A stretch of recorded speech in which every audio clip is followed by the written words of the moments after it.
Você está satisfeito com a sua profissão e com o seu trabalho? Se não estiver, não se sinta sozinho. Quase 90% das pessoas em todo o mundo não estão felizes com o que fazem, segundo uma pesquisa feita pelo Instituto Gallup. Foram entrevistados 25 milhões de empregados em mais de 100 países. E o resultado mostrou que apenas 13% dos trabalhadores se sentem engajados com sua profissão. E quando isso acontece, será que é hora de virar a mesa e mudar radicalmente?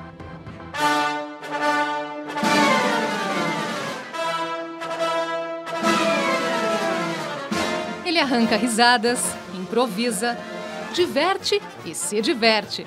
E a afinidade com as crianças é tão grande que a gente logo pensa: Duíco Vasconcelos nasceu pro circo. Agora você consegue imaginar no lugar desse nariz de palhaço, terno e gravata? Eu me formei em Direito, depois fiz mais 2 anos na PUC de pós-graduação. Aí trabalhei mais uns 3 anos como advogado. Depois de começar um curso de malabarismo por curiosidade, veio a paixão, imediata. E logo depois, com o talento, a oportunidade de trabalhar como palhaço em um circo. E aí não dava mais para conciliar escritório com picadeiro. Acho que você com 17, 18 anos, você conhece muito da vida, né?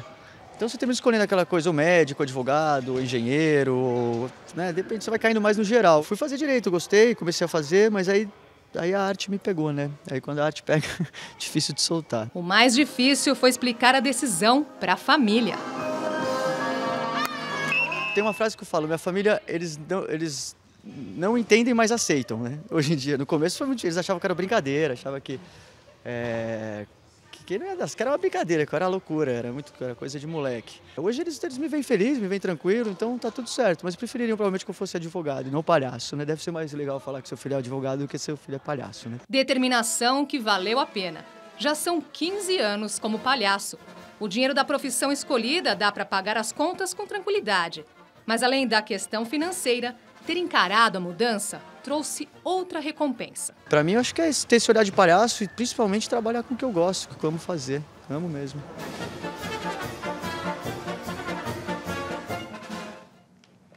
Para debater sobre a profissão errada, convidamos a Alessandra Vieira Martins, gestora de recursos humanos e gerente comercial de uma empresa especializada em recrutamento e seleção. E também recebemos Maurício Sampaio, orientador profissional e coach de carreira. Participe do nosso debate, mande suas perguntas através do nosso portal de conteúdo, via Twitter e ainda pela nossa página no Facebook. Os endereços estão aí na sua tela. Muito obrigada por terem aceitado o nosso convite. Obrigado. Obrigada. Nós vimos aí, né, segundo essa pesquisa, apenas 13% dos profissionais, falando no mundo todo, estão felizes e satisfeitos com a sua carreira.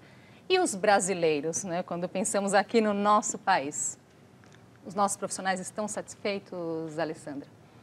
Eu acho que a gente não pode dizer que a maioria está insatisfeita. Eu acho que é até uma pequena parte que está insatisfeito, mas a insatisfação é grande, geralmente com a profissão escolhida por ter que escolher muito cedo a profissão, não ter muito conhecimento do mercado de trabalho. Eu acredito que sim. Maurício. Realmente a gente tem uma grande população. Assim, a gente tem uma pesquisa realizada pelo ISMA, que é um instituto que analisa o estresse das pessoas em relação ao trabalho. E ela apontou que quase 80% da população ativa no trabalho no Brasil anda insatisfeita. Então, mas é isso, a gente às vezes tem essa percepção que parece que não é todo mundo, mas muita gente realmente está procurando uma mudança, está procurando algo que eu acho que o palhaço achou, né? Trabalhar em algo que realmente você se sinta motivado para poder exercer, né? Na ocupação certa. Então, e o que você colocou realmente tem razão. O problema começa dentro da escola, esse problema, né? Essa questão da decisão. Provavelmente, se ele tivesse tido uma orientação antes, ele não teria perdido tanto tempo e tanto dinheiro com um curso de advocacia. Ele já estaria sendo guiado, talvez, por um outro caminho, né? Uma outra questão aí, é a profissão errada ou a questão é a empresa errada também, Alessandra? Eu acho que tem as duas questões. Tem a questão que a pessoa se percebe na profissão errada, completamente desalinhada com as suas habilidades, né? Com o que ela deseja mesmo para a vida profissional. E também tem a insatisfação com a empresa. É importante a pessoa conseguir identificar qual que é o motivo da insatisfação, né? Se é a empresa, se ela não está alinhada com os valores dessa empresa que ela trabalha, ou se é realmente a atividade que ela exerce que está gerando essa insatisfação.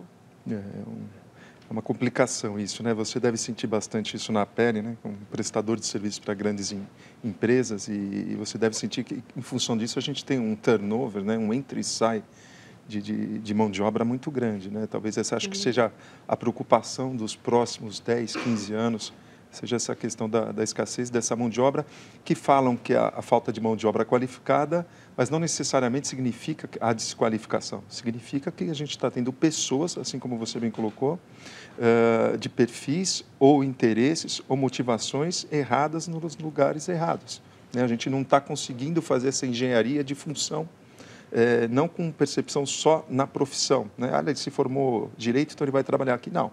Quais são os motivadores, os interesses, os valores, né? E como é que a gente alinha tudo isso, como é que a gente pode.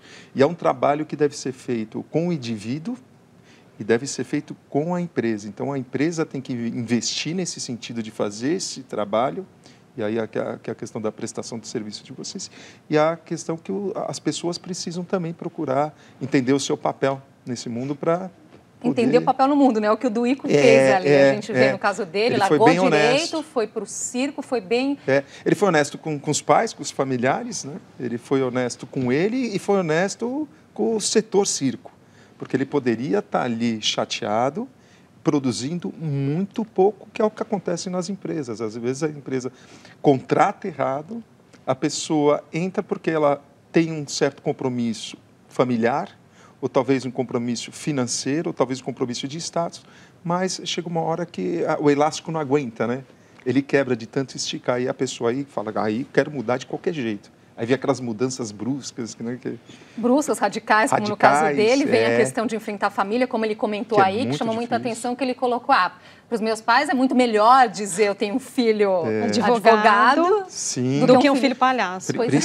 Principalmente para as gerações passadas, né, que tinham essa questão, né, de falar, olha, meu filho entrou na faculdade, está 30 anos numa empresa, é um advogado. Hoje isso mudou, né? A gente sabe que as novas gerações, geração Y, por exemplo, há estudos que um garoto de uma geração Y, um jovem de uma geração Y, ele vai passar no mínimo por 14 ocupações diferentes durante a sua longa carreira. Então, 14. E é o que está acontecendo, e as empresas não estão conseguindo, obviamente, lidar com isso, porque é muito complicado, é uma situação nova, né? Agora, muitas vezes a pessoa tem dificuldade também, né, de identificar e muitas vezes assumir que é hora, sim, de fazer uma mudança. E aí vai, acho que não estou num dia bom, deixa para depois, vamos ver como vai ficando, muda de empresa, vai tentando, e o tempo vai passando. A gente vinha conversando isso nos bastidores, porque ela acabou fazendo uma grande mudança, né? E eu falei assim, e a dor dessa mudança, né? Porque tem uma dor dessa mudança, né? E essa dor, às vezes, paralisa a pessoa de realmente ir fazer o que ela gosta, né? E quais os sinais? Tem sinais? Alguma dica nesse sentido, Alessandra, de sinais para a pessoa perceber de que está no lugar errado? Sim. A insatisfação é diária. Começa a pessoa já acordando desmotivada, né, para ir para aquele trabalho, e nenhuma atividade que faça parte daquele trabalho ou daquela empresa gera uma alegria para aquele profissional. A pessoa acaba levando para a vida pessoal dela essa insatisfação. Então, assim, aquela insatisfação no trabalho, ela vai chegar em casa desmotivada, não tem pique para brincar com os filhos, enfim, para trocar ideia com o marido, para falar alguma coisa interessante em relação ao trabalho dela, do dia a dia, né? É uma falta de motivação mesmo diária, uma infelicidade, e muitas vezes a pessoa não consegue identificar que é a profissão, ou não quer enxergar isso, porque a mudança, né, como a gente estava falando, realmente é complicado. E por dizer assim, não é nada incomum, tem aqui várias perguntas chegando, né? A Débora Riccioli, sou formada em Direito e Psicologia, não me encontrei em nenhuma das profissões, tenho 45 anos, o que devo fazer? É assim, existem alguns caminhos. Eu costumo falar que existem os caminhos caseiros e existem os caminhos profissionais. Os caminhos caseiros é você procurar, de certa forma, uma autoajuda. A gente fala tanto de livro de autoajuda, né? E por que não? Procurar uma autoajuda, começar a avaliar o seu dia a dia, começar a avaliar... Eu falo assim que nos detalhes do dia a dia a gente descobre muita coisa, né? Quando a gente fala, por exemplo, de autoconhecimento, tem muita gente que, quando você fala de autoconhecimento, a pessoa fala assim, meu Deus, lá vem ele com papo esotérico. As pessoas têm um certo... Uma aversão mesmo. De falar sobre isso. E isso talvez seja o maior pecado hoje em dia profissional, porque quando você vai para uma entrevista de emprego hoje, as primeiras perguntas são sobre autoconhecimento. Então, a primeira coisa que uma pessoa nessa situação, né, no caso dela, pode fazer, eu chamo de inventário semanal. Faz um inventário, é simples, um inventário muito simples durante a semana. Começa na segunda, termina na sexta, e faz num pedaço de papel. Coisas que eu gostei de fazer, coisas que eu não gostei de fazer. Anda com aquilo no bolso, na carteira, na bolsa. A bolsa de mulher é grande, pode poder de bolsa de mulher. E aí você está exercendo alguma coisa da sua atividade, só que eu gostei. Legal, vai lá e escreve, olha, eu gostei de fazer isso, isso, isso. Só que eu não gostei de fazer isso. E no final da semana, você dá uma lida nisso. Fica presente, toma consciência das coisas que você mais gosta, aquilo que você menos gosta. Se você perguntar para uma boa parte das pessoas, quem fez isso? Quem faz isso? Quem está presente para isso no seu dia a dia? Quem já parou uma semana? A gente faz um inventário financeiro, né? Tem muita gente, quando você começa a trabalhar com finanças, para você se organizar financeiramente, você faz um inventário de um mês financeiro. Está gastando com cafezinho, está gastando com aquilo. Por que não fazer um inventário ocupacional, né? Agora, mais do que conhecer a profissão, pesquisar ali sobre a sua carreira, o quanto é importante a pessoa se conhecer também, né? Se olhar para dentro, né? Justamente isso que o Maurício estava falando, do autoconhecimento. Eu acho que a chave está justamente aí, no autoconhecimento. A pessoa se entender, entender o que motiva ela, o que, sabe, que faz o olho brilhar, o que faz o coração bater mais forte, né? O que faz ela olhar para aquela atividade e falar assim, puxa, isso daqui me agrada, independente da atividade. Porque tem muito uma questão de status, né? Como era o rapaz falando assim, é mais interessante meus pais falarem que tem um filho advogado do que tem um filho palhaço. Então, tem muito disso também, né? A pressão da família, a escolha da profissão, uma profissão, né, que tem um certo status, né? Que seja mais interessante. Então, essa pressão, eu acho que atrapalha. E o autoconhecimento, eu acho que ele já deve ser estimulado assim desde a juventude, da infância mesmo, né? Na escola, né? Eu não lembro de ter tido uma cadeira dentro da escola falando sobre autoconhecimento, né? Hoje a gente tem a filosofia, voltar com a filosofia no ensino médio como uma matéria obrigatória, ótimo, que a filosofia pode trazer à tona essa discussão. Depois, na universidade, na faculdade, você também não tem nada relativo a isso. E quando você chega na empresa, a empresa fala, olha, isso é um problema seu, não é meu. Exatamente. Então, quer dizer... Mas a consequência é para ela também. A consequência, ela não está enxergando que está vindo em números. Não é que a consequência vem em números. Né? Porque se você não tem uma pessoa que não está feliz ali dentro, não se achou, não está com todo o teu potencial, qual é o resultado final?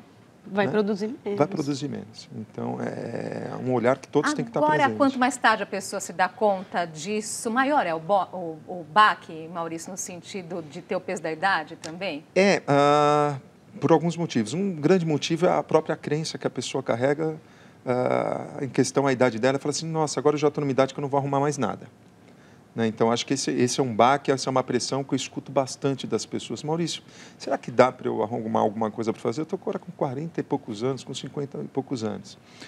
Se fosse algum tempo atrás, eu diria que ficaria mais difícil, até para uma recolocação dentro de uma outra empresa. Mas hoje a gente tem tantas formas de se fazer uma profissão, de ser produtivo. Com a chegada da internet, a gente pode empreender via internet, a gente pode empreender no setor social, que é um mercado que também está crescendo muito em termos econômicos. A gente tem outras variantes que não tinha e que o mercado tem. Então, há possibilidade, sim, de mudanças, e eu tenho visto assim, mudanças maravilhosas. Assim, e o empreendedorismo, eu acho que é um ponto-chave nesse sentido para essa idade. A gente precisa fazer uma pausinha aqui nessa conversa e o JC Debate volta já.